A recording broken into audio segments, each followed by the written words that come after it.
Okay, so start from now. Okay. Can I see?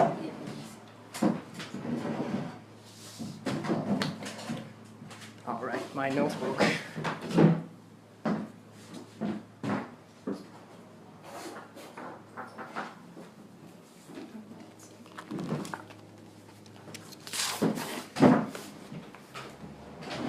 So can we start now? Yes. Yeah. Oof. First of all, our tutor Rachel want to say hello to you. Oh, Can you talk a little about the friendship or with just something like that? yes. Okay. My name is Bianca Mediati, and currently I have a business called Communicate It, and we design and make cake toppers and custom signs here in Marrickville, and we have an online business. A few years ago, I met Rachel because Rachel was working with one of the bakers that I supply to. And I met Rachel, we were either having a conversation and it came up about we're both designers, and we had a lot in common. It was a curious conversation about what each of us do. And I remember she was talking about she had a studio that she was working from, and I knew of her because of her chair exhibition in Milan, so I knew of her work. And I was very curious of her studio, and I asked to visit, and it was here. And I was inquisitive about a space because at the time I was working from my apartment, and we got talking, and a few months later she was moving out and another studio came up for availability here in this complex, and so I then moved in. But at the time Rachel was moving out, so we didn't actually get to work in the same studio space. Yeah, thanks. That's a shame. But it was a great connection, and I think I was just by chance delivering one of the cake toppers or the pieces, and Rachel was there, and we got chatting. So yeah. So do you guys have any chance to like both working a project or like co-work? With Rachel, Yeah. I would love to. I think a project has not come up yet that we could work together. Yeah. She was teaching me how to melt plastic, so that was one of the projects that I was working on with her, and I think we just didn't get the chance, so maybe in the future. I really look forward to that. Okay, so can you talk little about your educational background? Yeah. Okay, I studied industrial design at UTS straight out of high school. And I chose industrial design because I was interested in making things, so designing things that I could make. And at the time it was very solidly around product design, and so it was about objects, and I was quite curious in the way that objects had been designed in the past and then they formulate a behaviour of how people are using them. So that was quite interesting to me, and I also thought there's many possibilities that I could be making things. Yeah. And so throughout the course of the UTS subjects, I took a subject in jewellery design. There were many electives. I took a subject in graphic design, and we learnt typography, and I also took subjects in many of them were inside the workshop and making things, and so there was this really nice way of sketching and illustrating, and I enjoyed that. Moving into three-dimensional programs on the computer, which was really exciting, and I really enjoyed that. And then actually physically making things as well. And at the time, this was in the early 2000s, there was no laser cutter, there was no 3D printing, so it was all either handmade or hand sawed, or using bog or sculpting things. So it was quite a very tactile way of making objects and pieces. One of the subjects that I did was in exhibition design as well, and so that allowed me to look at an object as a space and an experience, and which I really enjoyed as well. So I have this kind of way of thinking design can be the experience that people go through, or use the item. So from there, should I just keep on talking about my sure, career? yeah. So from there, as part of the course, they had a internship, like a 3-month internship. And so I was really interested in exhibition design, or it was like exhibition design, experience design, moving through spaces. So I put that down as my elective, and they found me an internship at an exhibition design consultancy. And in the 3 months that I was there, something that I designed by chance in the first week actually went ahead and was approved and made in their factory by the end of the 3 months, and then it went into exhibition. So for me, I was able to see the totality of the design process, all of the changes along the way, and then actually see something be in built form and get feedback from the client as well. So I really got great exposure to the way that the design process worked and the partnership with the client as well. And so from there, they offered me a design position, and I took that. And so I was there for a few years, and then I decided I wanted to shuffle and have another experience in design and exhibitions. So I took another job curating exhibitions, and then I wanted to work on larger projects. So I found a job in a graphic design studio, and I took a role as a project manager, and that was really interesting because I had the wide design background where I could really understand how to brief designers and then also talk to the clients about what it is that the project can work on. So I kind of enjoyed that.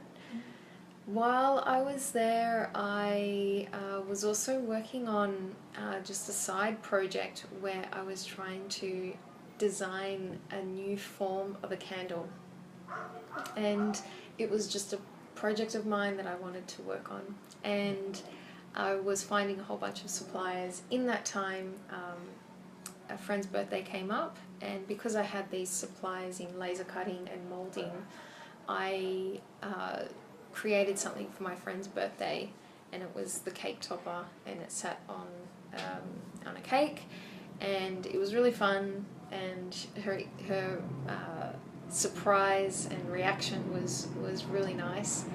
And so I put that first photograph on Etsy, and it started selling.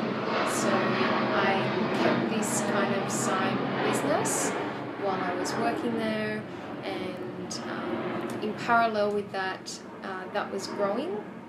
So that was 7 years ago, where cake toppers were not really in Australia, so I had a lot of international clients that I was designing and making cake toppers for. And in that time, while that was starting to move and grow, I also wanted to adapt my career in design, and I was looking into how to get into experience design, but I didn't know exactly what that was. And I found service design, so then I started to look into that and I found an internship with the service design consultancy in Sydney, and I grew all these skills around service design. That was really amazing to be working in service design. And then it got to the point where Communicate It was quite busy, and so I had to make a decision of how do I spend my time during the day. So I thought I would take 6 months off and try and work on the business and see if there was something there. And then it just kept on growing and adapting, and so I've been here ever since. Wow, so you literally did everything when you were a student. Yes. Oh wow. There were some things that I didn't do. So I never worked on furniture, actually. As part of product design, I didn't work on furniture. There was an elective, but I didn't choose it. So there were things, but if there was something that I was curious about, I would go and look into it and understand if I enjoyed it, if it was for me, if I could work in it, what is it about it that I like. Do you focus on the decoration top of the cake, or you just make the whole cake? So I don't make cakes at all. I make the messages in acrylic that sit on the cakes or around the cakes, or party signs.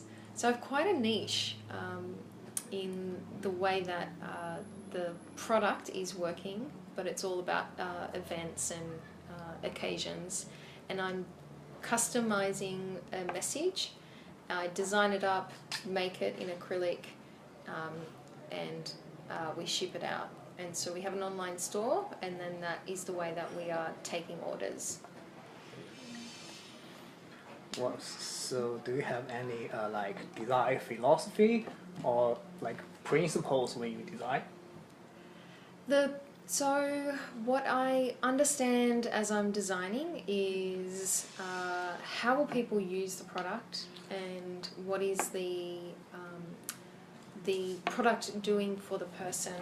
And so what I found out quickly when I made the product for my friend, that first product that I made for my friend, it initiated a conversation, it was laughter.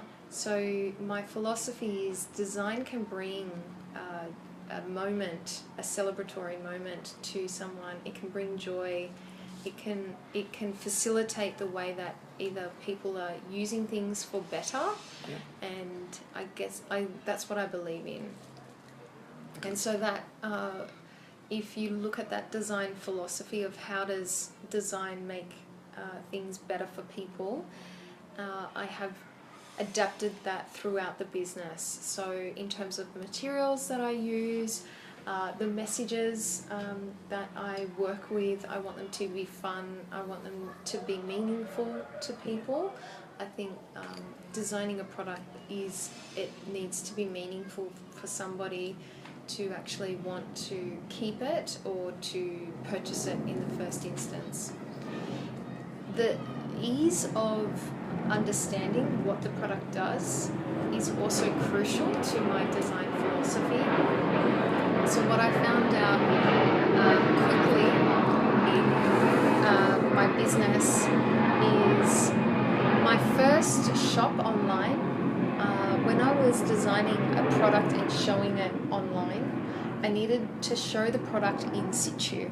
So it needed to be on a cake or someone cutting the cake. It needed to be surrounded by how it was used, so people quickly understood, what do you do with this thing? I do remember being at markets and exhibitions, and I would have my products on display, and it was the first way of people really understanding what the product was, because it wasn't something that people knew of. And I had some on cupcakes or cakes, and people asked that same question, do I make the cakes? So I needed to quickly make sure that people understood I'm doing this other thing, and it's associated with a cake, but the cake is there so that you understand how you place it or where it belongs. So creating the world, the image of what that product is doing, and making it easy for somebody to understand and understand what they do with it, so that they can either decide if they want to purchase it or not. It also comes across in other areas of the business. So we are an online store, so we package everything out and we ship things. So the design philosophy of making it better or easier for people has come through on our packaging. So we design for the customer, but I also design for the staff that are packaging the product as well. Right. So understanding how that comes in for the usage of the product, but then the steps before that of how we are designing the product, how somebody is packaging the product, how they open it up, how they use it on the day, how they store it, and how they use it the next year over. So it's really understanding what's the best system for that product. And that's where the design philosophy comes through, of making things easy for people and better for people. Wow, that's really amazing. And so you did like jewelries or object and graphics when you were a student. So why did you choose this this industry? Why didn't you choose other things to do? It happened by chance, but really when I think about it, it brings all of the things together that I have learned along the way. So when I was learning jewellery design, it was about soldering and small detail, and how do those little details actually add value to a person appreciating that quality and the small detail. When I was looking at exhibition design, all of the markets and the exhibitions that I have participated in have helped me understand what do I need to do for designing that moment of people understanding what it is. Typography, I have a design business, so for people typography being legible, and then the moment where actually typography is the second step, where the message is actually really the fun part, making that really strong. So and materiality. So my love of materials and industrial design and working with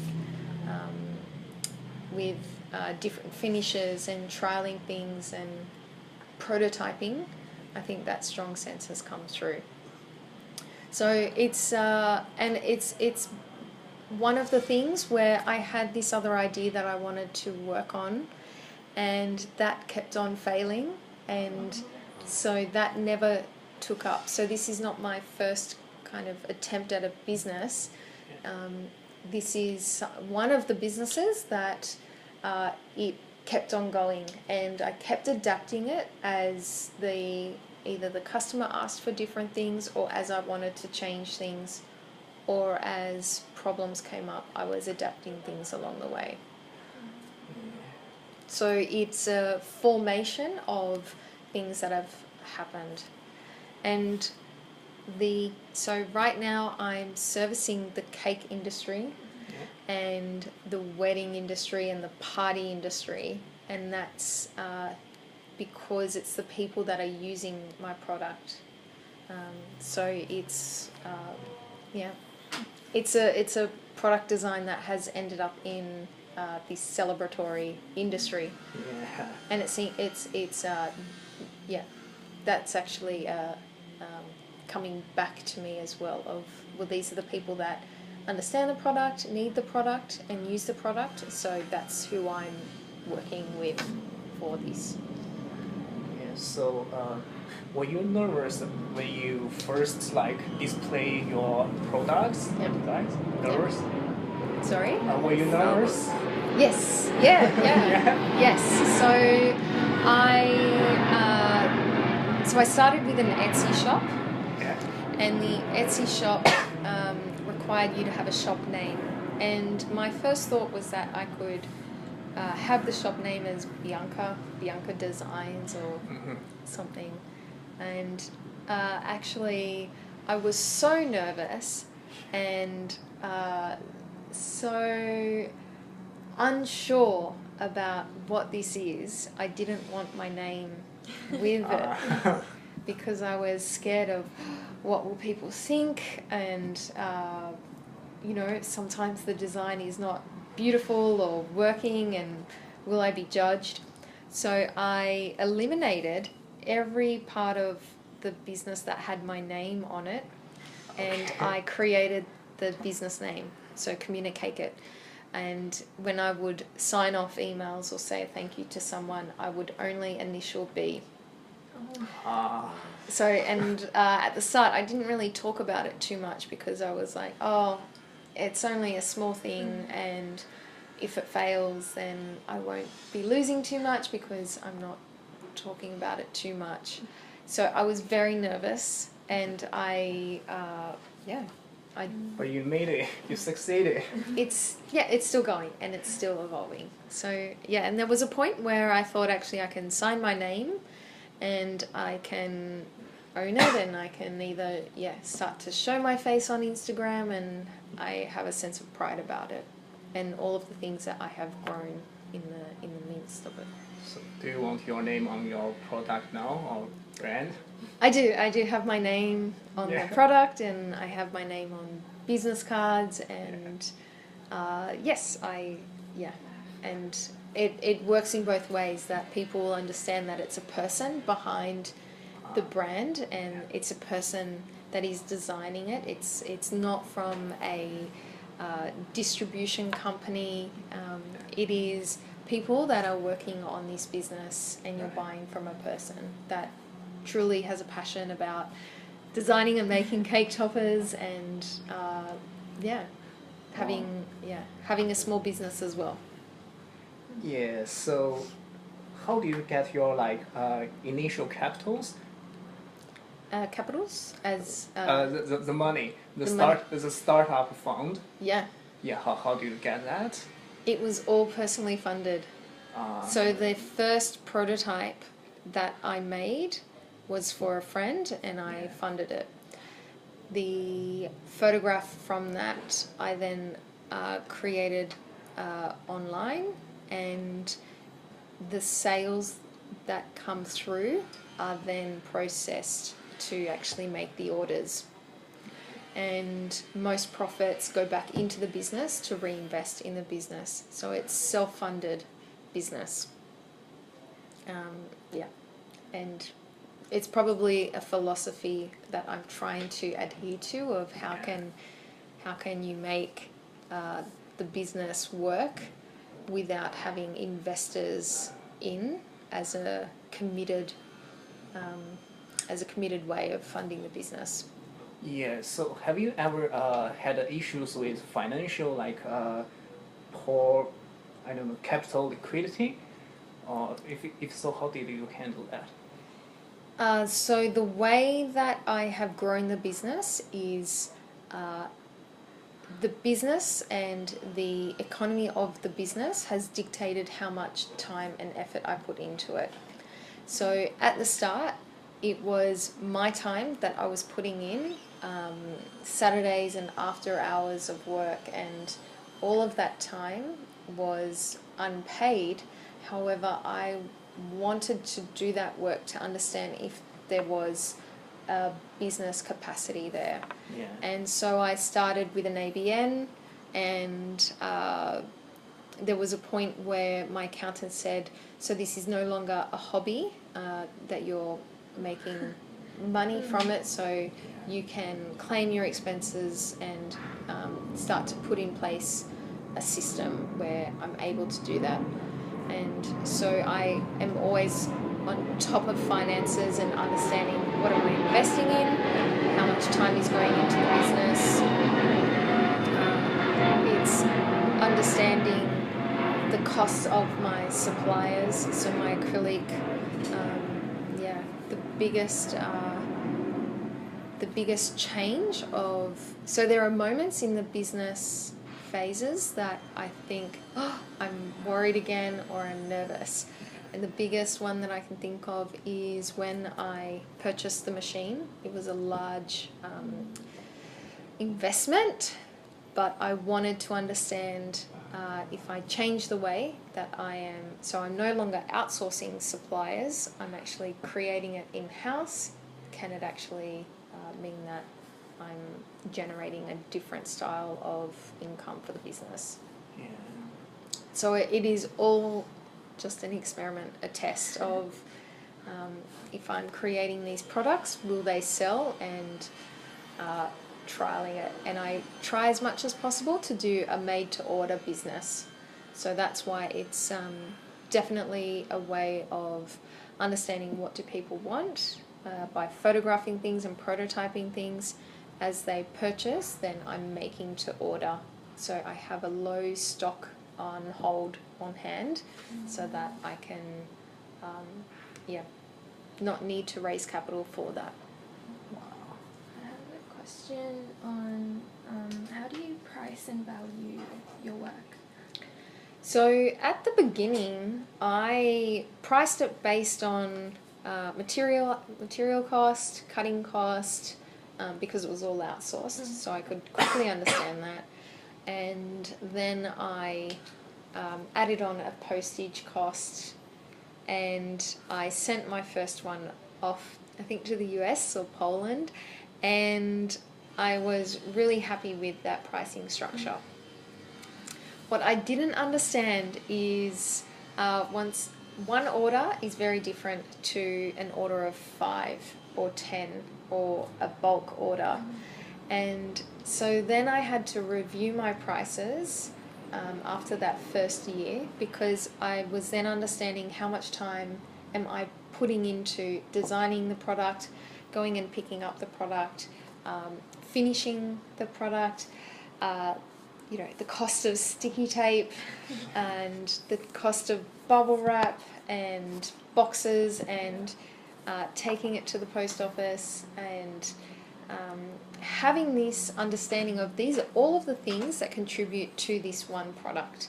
And there's, yes, it could be quite simple as I thought, but actually it's not. And there's a lot of time invested into it, and I did want to have a high quality product, and I wanted to have great customer service. So understanding the amount of time that I was willing to invest in customer service, and if the product broke as it arrived, so we use a postage system, then what does that enable as part of the costing as well? So how do I swallow that cost, or how do I understand where that cost is? So as I started to actually work in the business, I was then able to understand what is all the costs associated with it. And each time there was a change in the business, like moving into a studio, it then started to unveil many other costs. And so that was studio rent, business insurance came in, public liability came in. There were just like, for being in business, there are associated costs that I did not know being a product designer or coming from product design background. Did any customer wanted a refund or return your product? Here and there. So I remember there was one customer that was either asking for a different color along the way and changed their mind. So then so with that challenge, I implemented a process that they have on their invoice, they have all of the details that they are committing to. And if they wanted to preview, because each one is handmade and it's a custom message, if they wanted to preview the artwork, I would then send them a preview. So as those questions came up throughout the process of being in the business, I then adapted all of the systems along the way to try and proof the way that I am actually in business. Because the cost of either giving a refund or changing the design, resending it, is a large cost, and I wanted to minimize the amount that I was doing for that. I have another question. Sorry. How do you deal with making yourself different from all the other cake toppers and other things that is already online? So when I started the business 7 or 8 years ago now, there was no one doing cake toppers. There was probably myself and maybe somebody else that was experimenting with it, and there was someone in the UK. So the problem that I had early on was that I was proving that this was the product and trying to do a lot of sales around it. As people gradually understood the product, people did start to copy the product or develop their own businesses that were selling cake toppers. And that comes with any business, that comes with any industry, it comes with any product. So the way that I tackle it is that what is my point of difference, and understand what makes me unique, and try and be 2 steps ahead of my competition. And there are times where friends will send me images that are exactly like mine, or businesses that are starting to do a very similar thing, and you can become obsessed with looking at what other people are doing, and there are very talented people that are doing very similar things. But actually, at that point, you should look inward and understand, what is this business good at, and what is this business developing for people, and why did I start the business, and focus on my business only.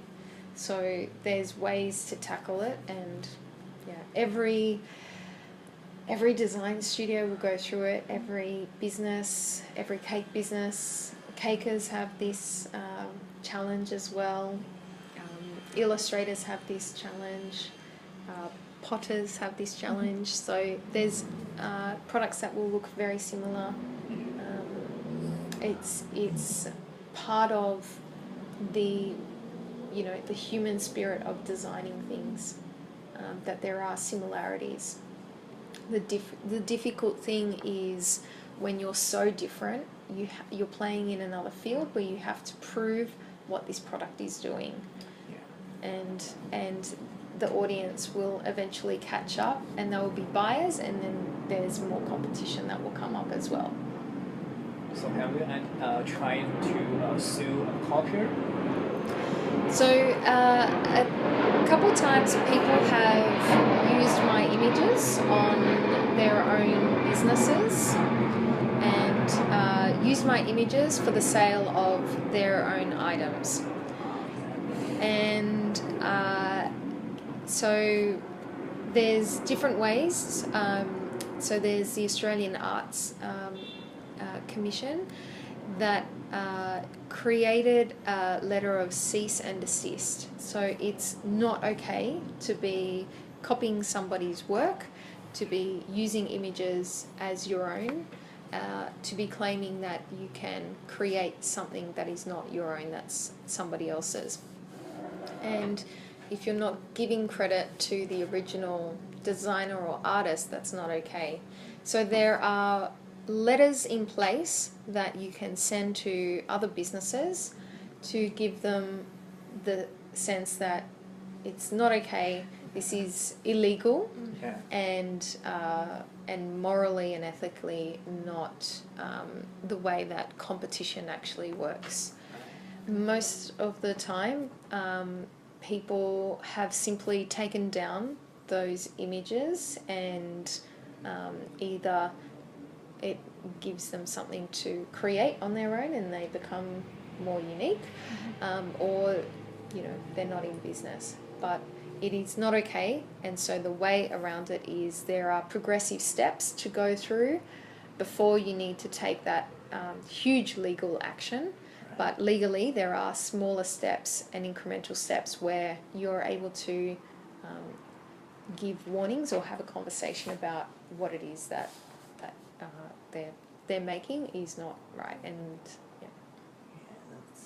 And especially with the hype of social media, Instagram and Pinterest, there's much more exposure of what people are creating and doing, and people can easily screenshot images, and it's not only designers copying other work, it is the customer that is saying, well, I want this image of what this looks like, can somebody else recreate it for me? And that customer has no idea that what they're asking is unethical, because it's giving no credit to the original designer, and the thought and the process and the hard work that has gone in to create that image. It can be easily copied at a quarter of the cost, because that concept is already designed and made. But as you know, as designers, the actual moment to get there, to dream that up, actually takes a long time. So they're seeing a solution, and that's easy to copy. So, do you have any setbacks or bottlenecks, like designer's block or lack of your motivation? How do you handle that? Yes. Yes.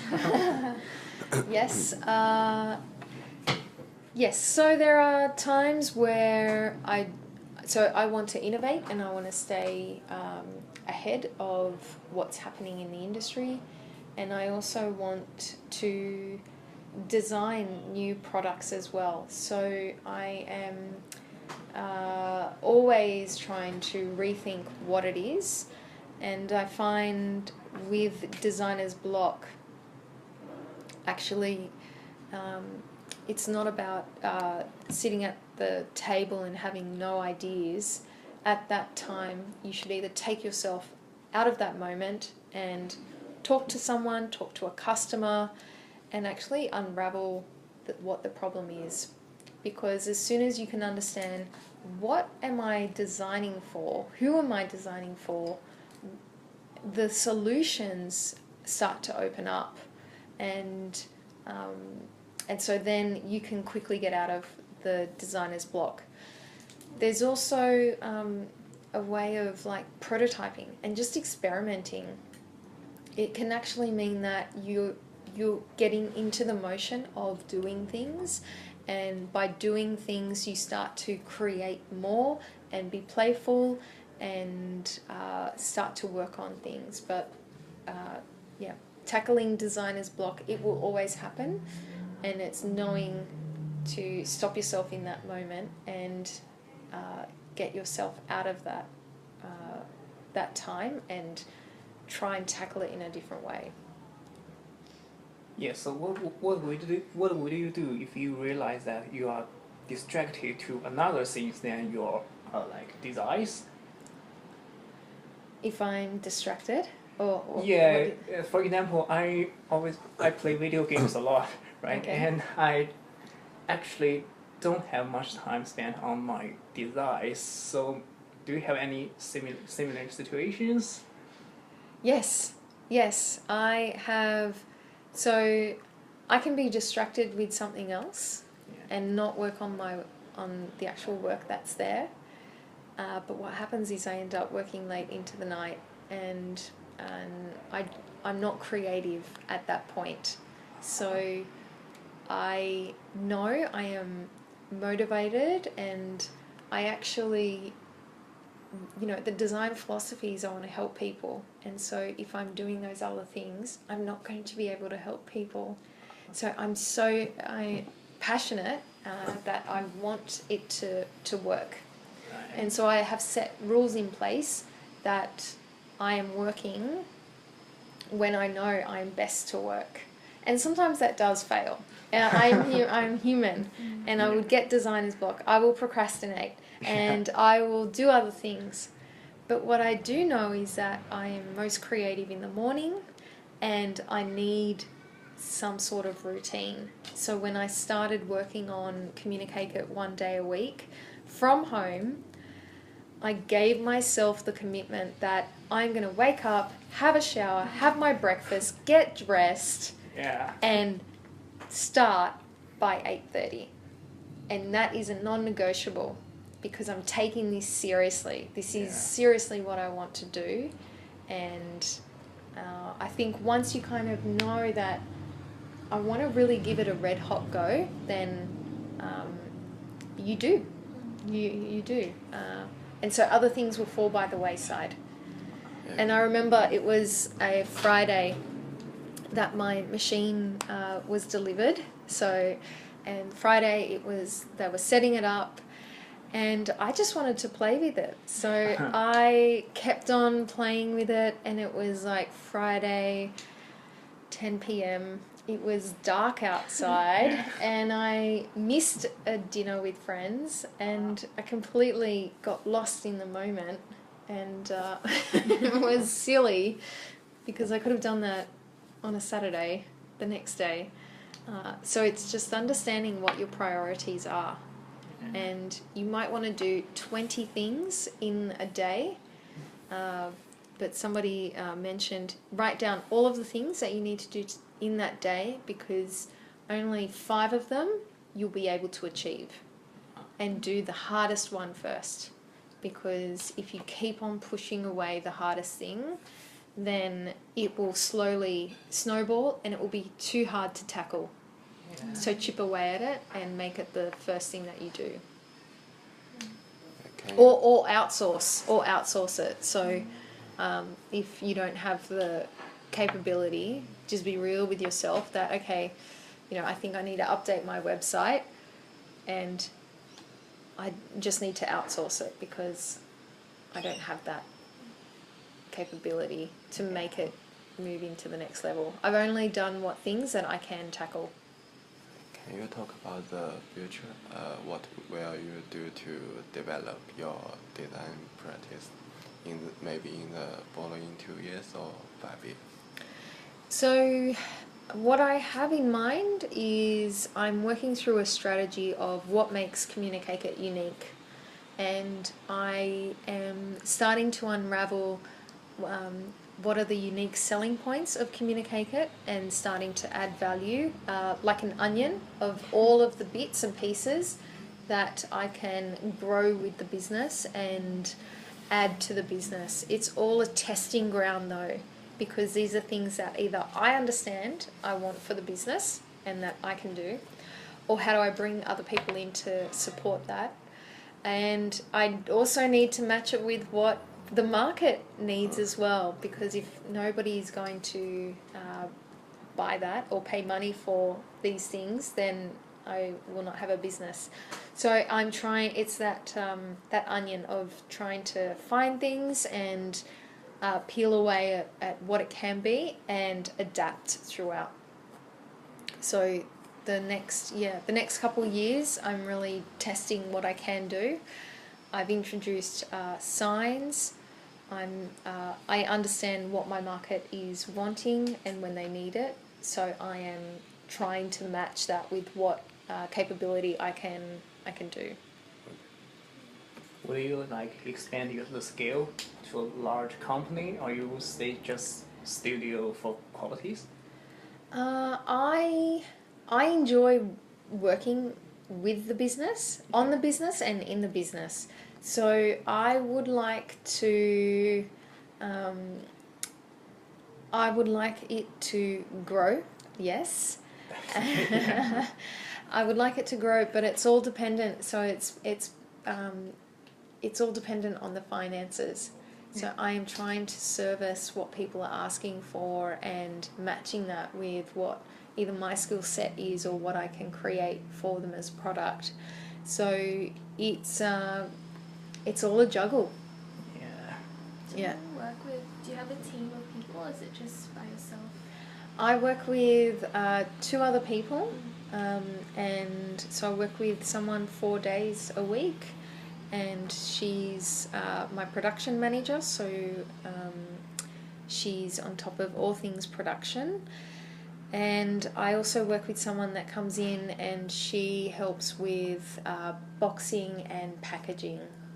So you've divided the roles so that you can focus on On the specific things. expanding and another business Yeah. idea that I want to create. So by having people support a business that I know is working, I can jump in and jump out. I'm here every day. It's something that I am heavily involved in, but the delight in being able to step back and understand a larger economy of what this is doing, and the studio space has allowed me to look at things and improve them. So I can improve the product, but also I can improve the operational side of things as well, which designing the operations is really fun as well. I quite enjoy that. Like a boss. Do you have some funny things in your work? Do I have, sorry? Some funny things. Funny things. Funny things. Funny things? Yes. Yes, all the time. So the messages that people request, some of them are quite hilarious and quite obscure and sometimes quite crude, and so they're really funny. And there are other times where something goes wrong and it's like, oh, how can that have gone wrong? We've done this so many times. It should be streamlined and perfected, but and then there's we try and have as much fun, serious fun as possible. Fun in moments, and then it's sometimes it's quite detail orientated. And how do you do with your PR and marketing? So the PR and marketing evolves over, it's evolved over the years, and it's all just trial. So what I have understood to work is trialing something and then measuring its success. And Google Analytics are great for that, or talking to people and understanding how they heard about us. And so then I'm able to create a trail of what is working. There's direct links in what's happening with PR and marketing, and then there's other times where you need to be just part of a group or for branding and awareness, and so that people can understand, okay, that's the name, that's the product. So PR and marketing is a huge part of what we do as a product.